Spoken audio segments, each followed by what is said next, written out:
देखिए latest episodes बिल्कुल ad free. Bharat Ratna doctor Bhimrao Ambedkar को कोटि कोटि नमन। ये कार्यक्रम डॉक्टर भीमराव अंबेडकर के जीवन पर आधारित है, जहां भारत की जनता के प्रति उनके योगदानों को पूरी सजगता से चित्रित और रेखांकित करने का प्रयास है। कार्यक्रम में दिखाई गई घटनाएं लब्ध पुस्तकों से ली गई हैं। इस कार्यक्रम के जरिए चैनल की ओर से एक विश्वसनीय, सजग और सकारात्मक प्रयास है कि डॉक्टर बाबा साहेब भीमराव अंबेडकर के जीवन की संघर्ष यात्रा एवं गौरव गाथा पूरे आदर के साथ घर घर पहुंचे और उनके योगदानों से सभी संपूर्णता में परिचित और आह्लादित हों। भीम, तुम्हारे समझाने से क्या फर्क पड़ेगा? ये तो बस अपने सिवा किसी की नहीं सुनता। सब स्वार्थी है, क्षणिक स्वार्थी। और व्यक्ति के लिए सबसे खतरनाक होता है क्षणिक स्वार्थी होना। जोखू, बात तो ये सच है कि तुम ठीक से काम नहीं करते हो। मालिक ने सही तो कहा है, तुम हो कामचोर। सही बात है मालिक, ये जनार्दन बिल्कुल सही कह रहा है।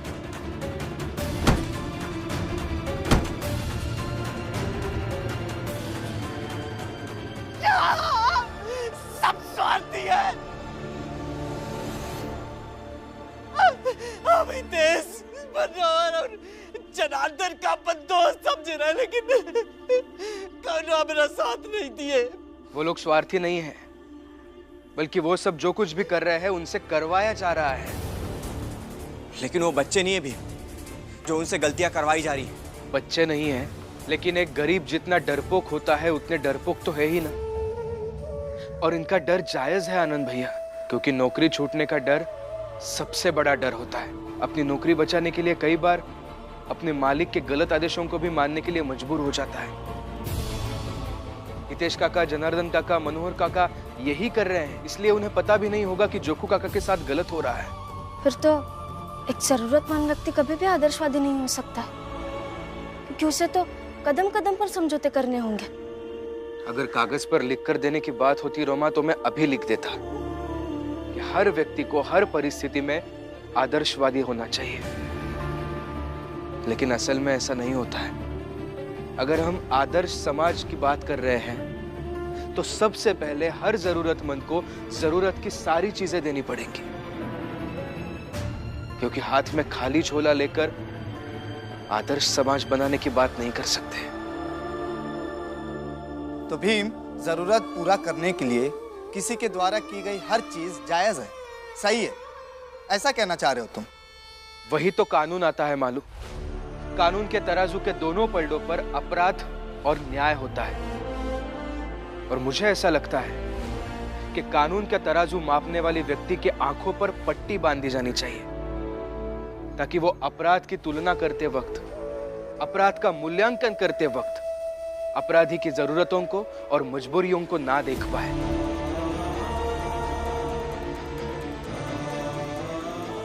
ये तो एक बात हो गई, लेकिन एक दूसरी बात ऐसी भी है कि समृद्धि कई सारे अपराधों को खत्म कर सकती है, क्योंकि अपराधियों को कड़ी से कड़ी सजा सुनाना यह कानून का कर्तव्य है। लेकिन अपराध पैदा ही ना हो ऐसा समाज बनाना यह हम सबकी जिम्मेदारी है। और इसीलिए जोखू काका, हितेश काका, मनोहर काका और जनार्दन काका इतने भी गलत नहीं है जितना आप उन्हें समझ रहे हैं। और से वही सब हमारे दुश्मन हैं। दुश्मन काका,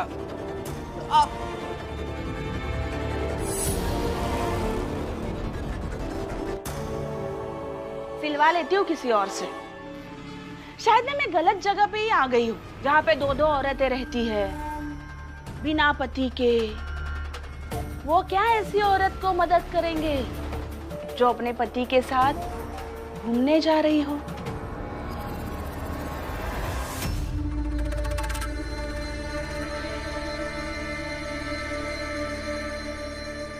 शोभा, ये सिल कर दे, ताकि जीजाबाई को हमेशा याद रहे कि जब मैं उसे बहू बनाकर घर ले आई थी तब भी मैं बिना पति के ही थी। सुना है दरिया किनारे शाम को बहुत ठंडी ठंडी हवा चलती है। अपना दिमाग भी ठंडा करके आना, ताकि आगे के तेरे जीवन में तुझे काम आए।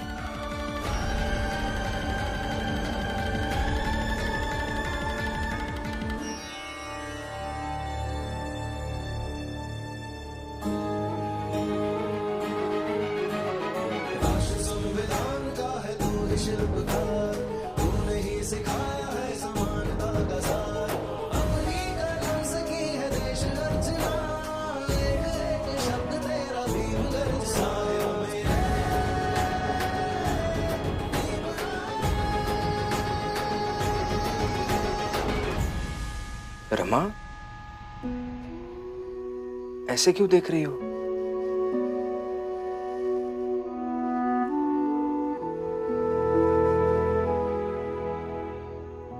क्या हुआ? आज बहुत दिनों बाद आपके हाथों में ये कापी और पेन देखकर बहुत अच्छा लगा। पिछले कुछ दिनों से हम सब पर जो मुसीबतें आ रही है,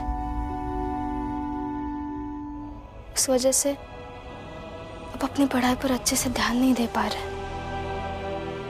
पहले वो और उत्तम जोशी और प्रचंड देव जी मुसीबतें लाते थे, वो चले गए तो मुझे ऐसा लगा कि अब सब ठीक हो जाएगा। फिर कहा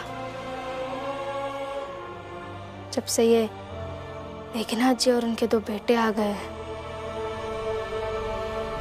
तब से तो और ही मुसीबतें बढ़ रही है, और आप भी उन मुसीबतों को सुलझाने में लगे रहते हैं। सही कह रही हो रमा।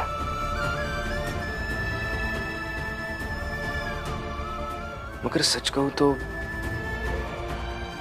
शिक्षा सिर्फ किताबों से नहीं मिलती।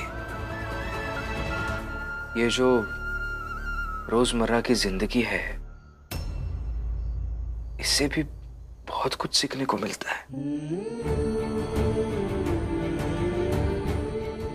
ये जो किताबें हैं,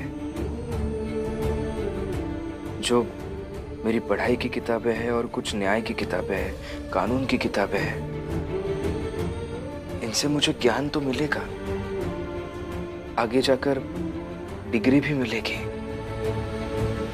लेकिन तुम जानती हो ना रमा, ये सब मैं सिर्फ डिग्री पाने के लिए नहीं कर रहा हूं। मुझे इंसाफ दिलाना है अपने लोगों को। जो लोग हारे हुए हैं, जिन्होंने जीवन जीने की उम्मीद तक छोड़ दी है, ऐसे लोगों के लिए कुछ करना है मुझे। अब देखो ना, मालू और जोखू काका की जो हालत हुई है, वो सिर्फ और सिर्फ शराब की वजह से नहीं हुई है। शिक्षा का अभाव, ये भी एक बहुत बड़ा कारण है उसके लिए। बचपन से इन लोगों को ना सही से शिक्षा मिली और ना ही इस समाज में मान सम्मान मिला, और इसी का फायदा ये नरोत्तम जोशी, प्रचंड देव, ये मेघनाथ और उनके बेटों जैसे लोग उठाते हैं। इसी का फायदा उठाकर जोखू काका और मालू जैसे लोगों पर हावी हो जाते हैं। ये सब कब बदलेगा पता नहीं।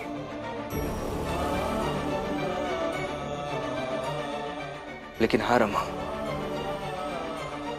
मैं वादा करता हूं तुमसे, एक ना एक दिन अपने जात के लोगों के लिए मैं इस समाज में ऐसी जगह बनाऊंगा जहां से कोई भी व्यक्ति उन्हें हटा ना सके।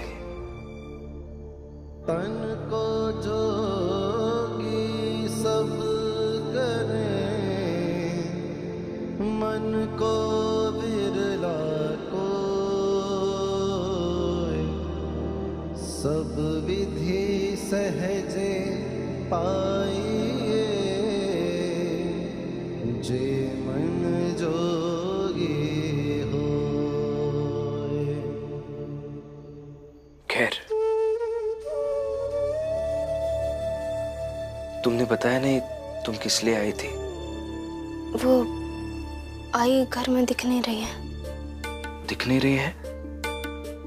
कहीं कहीं गई होंगी शायद, आ जाएंगी। वो तो ठीक है,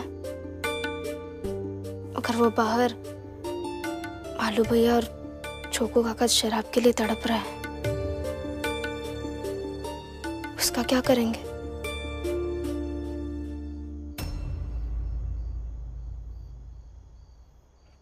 पुक्कल वाली दवा है?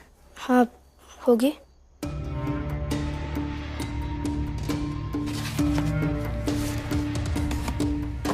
चलो कुछ देखते हैं। भालू जी, हमका ना तुम माफ कर दो। कल कल तुम हमसे शराब मांगे रहे और हम तुमका नहीं दिए। तो लेकिन अब आज हमका समझ में आ रहा है कि जब शराब पिए का समय होता है तो आदमी कैसे पगलाए जाता है।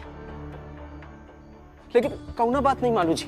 अबे हितेश, जनार्दन और मनोहर आवत हुई हैं और उनके पास ना पक्का शराब होएगी। तो हम ना उनसे मांग लेंगे और हम पिएंगे और तुमका भी देंगे पिएगा। ठीक ठीक ठीक ठीक। काका, दिन में तो कह रहे थे कि वो लोग स्वार्थी लोग हैं, दुश्मनी है उनसे आपकी, और अभी आप उनसे ही शराब मांगेंगे। अरे तो गुस्सा में बोल दिए तो का हुई गवा है? चाहे जौन होए है तो वे लोग हमारे दोस्त ना है, तो उनसे मांगे में कौन बुराई? हाँ हाँ हाँ, मांगना मांगना। अरे दुश्मनी अपनी जगह है, शराब अपनी जगह। हाँ और हाँ? का? हाँ, और जिंदा रहेंगे तब तो दुश्मन बनेंगे। बिल्कुल सही बोले। देखो रमा, नशे का सबसे बड़ा नुकसान यही है कि व्यक्ति सही और गलत के बीच का फर्क भूल जाता है। उसके लिए नशा इतना जरूरी हो जाता है कि नशे के लिए वो कुछ भी करने के लिए तैयार हो जाता है। अगर पीढ़ी सुधारनी हो तो पीढ़ी को नशे से दूर रखना होगा, क्योंकि नशे की लत से अच्छाई का धीरे धीरे बुराई में परिवर्तन होना स्वाभाविक है। लेकिन अभी तक कोई तीनों आए काहे नहीं?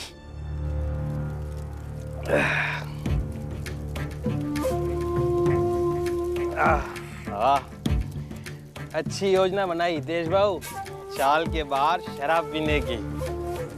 वरना चाल में पीते तो जोकू भी शराब मांगता, और जोकू को हम क्यों शराब दें? मेहनत हम करेंगे तो थकान भी हम ही मिटाएंगे, क्यों? बिल्कुल सही कहा हितेश बाबू। दवा दी जा सकती है लेकिन शराब नहीं। बिल्कुल सही बोले जनार्दन। मालू, जोकू काका, आप दोनों ये दवा पी लीजिए। तुम फिर ले आए दवा? P low. काका लीजिए आप भी। नहीं नहीं, लेके जाओ, हमका नहीं पिएगा दवा। लेकिन एक बार पीजिए तो सही। अरे हमका नहीं पिएगा, ना पी पाए। एक बार हम ना पी पाए, हम ना पी पाए। जोखू, जोखू कहाँ भाग रहे हो? रुको, जोखू। रुको भी, मैं लेके आता हूँ जोखू को।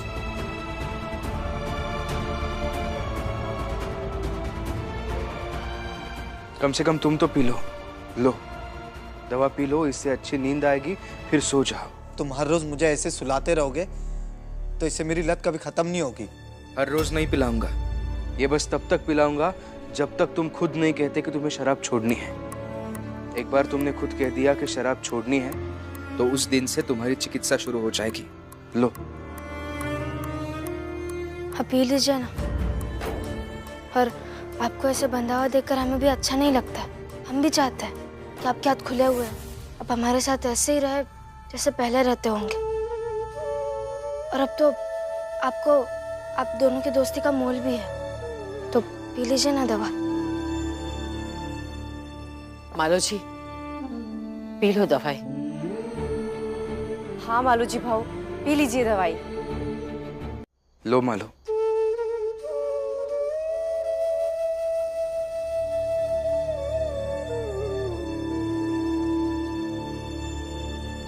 जो घट प्रेम न संचारे, जो घट जान समा, जैसे खाल लोहार की सांस लेत बिनु प्राण। यहाँ बैठकर शराब पियेंगे। अरे हितेश, जनार्दन, मनोहर, अरे तुम लोग यहाँ बैठ के पी रहे हो, हम चाल मत आके रहे तुम लोगन का।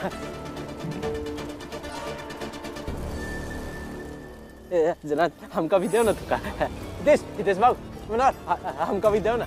जनार्दन, हितेश, हितेश भाव। सब खत्म, सारी खत्म हो गई। देखो ना, थोड़ी क्या होएगा तो हमारा काम चल जाएगा। अच्छा जनार्दन, तुमने क्या कहा था? हाँ, कि दवा दी जा सकती है, लेकिन शराब नहीं दी जा सकती। दे दो ना थोड़ी काम का भी। दोस्त हो मेरे तुम, दो ही घूंट दे दो हमका। चलो, अब हो गया, चलो घर चलो। चलो। देखो ना, थोड़ी का दे दो हमका, दो ही घूंट दे दो हमका। दोस्त हो तुम, दे दो, थोड़ी का दे दो हमका।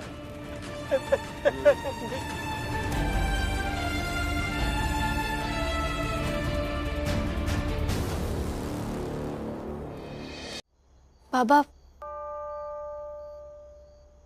आप कहाँ गए थे और आई कहाँ है?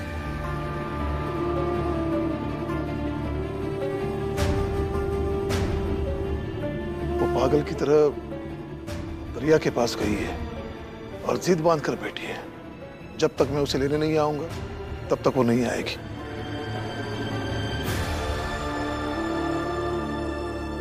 बाबा,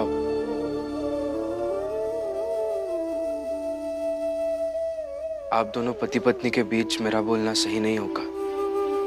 फिर भी मुझे ऐसा लगता है कि आपको फिर एक बार सोचना चाहिए और जीजाबाई जी को वहां से घर लेकर आना चाहिए। अगर आज मैं गया तो उसकी हर बात मुझे माननी पड़ेगी। देखिए बाबा, आप समझने की कोशिश कीजिए ना। अभी कुछ देर पहले मैं जोखू काका को दवाई पिला रहा था। उन्होंने दवाई तो पी नहीं, लेकिन यहाँ से भाग भी गए। तो परेशान होकर फुलिया काकी भी उनके पीछे भाग गए। अपने पति के भाग जाने की वजह से फुलिया काकी, जो एक पत्नी है, इतनी परेशान हो गई। वैसे आप यहाँ हैं तो वहाँ आपकी पत्नी अकेली परेशान हो रही होगी। कम से कम इस बात के बारे में तो सोचिए और उन्हें जाकर घर ले आइए।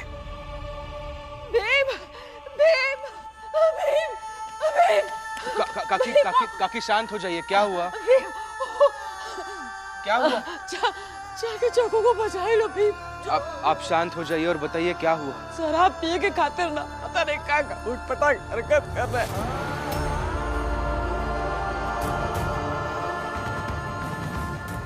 चलो, चलो, घर चलो, चोकू घर चलो।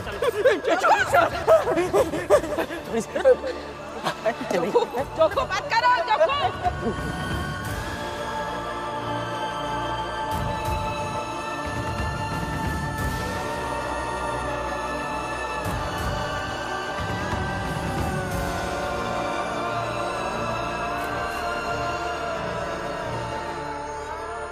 देख भाई, कल मेला ले जाना था, नहीं ले जा पाया, तो कल रात से ही रूठ के बैठी है।